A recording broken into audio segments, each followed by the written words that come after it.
Dun dun dun dun dun dun. Dun dun dun dun dun dun.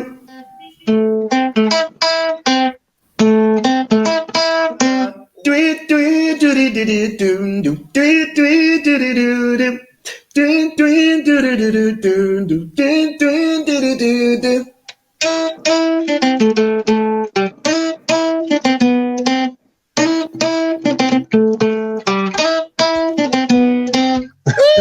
If your list does not include the men I have today, something is wrong with that list. You have worked with Sir Oliver Mutukudzi, right? The late. What is it really that made that guy's music stand outstandingly above all other musicians? The international community respects two things. They respect originality and they respect authenticity. Originality is sounding like yourself. Like you're not copying Texua, you're not copying Minister Maendelo, you're sounding like Admire. And then authenticity is sounding like where you come from. Like a Nigerian, you can tell this is a Nigerian by the way they sing. Zimbabwe's most international music, since the music industry started in 1930, has always been centered around Mbira music. So as Zimbabweans, I think we've got a problem where we glorify copying. If somebody sings like R. Kelly, we say, he's good. You might even think he's American. But that element of sounding American is what going to stop him from becoming international, because R. Kelly is there already. It's like you are looking for a parking spot that is a car which is parked already. The space is taken already.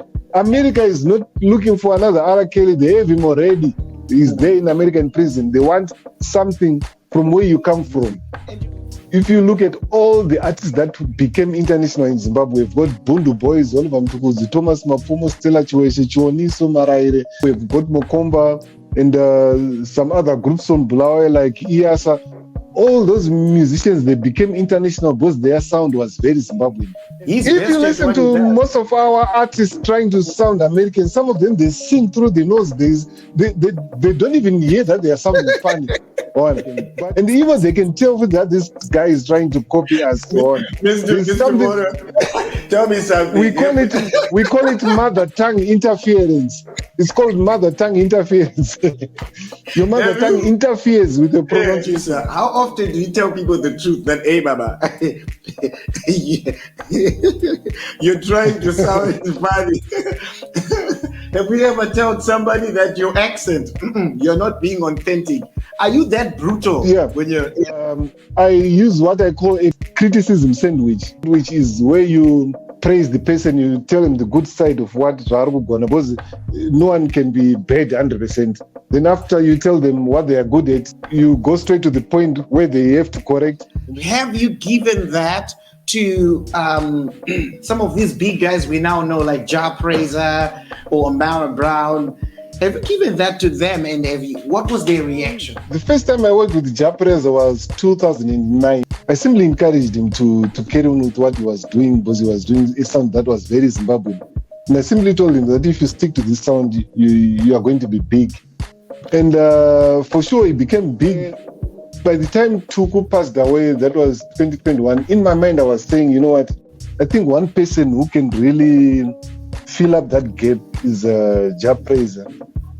But I'm sorry to say that I was disappointed when he changed his sound to that Nigerian sound. So we really argued with JP in my studio, and he was adamant that he was on the right path, and I was adamant, and I'm still adamant that my statement is true, that for him to reach the international status that he wants to, he has to stick to his original Zimbabwean sound. And I said the same thing to Amara. Yeah. So we did the song Kure Kure. I produced the song Kure Kure that she did with Ja Praiser. And that song was a hit, and it got a number of awards. And I told her the same thing. And I said, you know what, I think if you stick to like the type of music that your father used to do, which was, she politely refused. They just think if you are always on TV, if you are always in the papers, you are rich. So artists are always pressured to try to live up to those expectations. And that's a problem that's very prominent amongst Black people, even in America. They say that all the expensive cars, the Mercedes Benzes, and all the expensive clothes are mainly bought by black people who cannot afford them. Wait. Let me pick something that's common. Do do do do do do do do do do do do do do do do. Okay, that one you did it in D, but it's in A. So I'll do it in A in the correct key.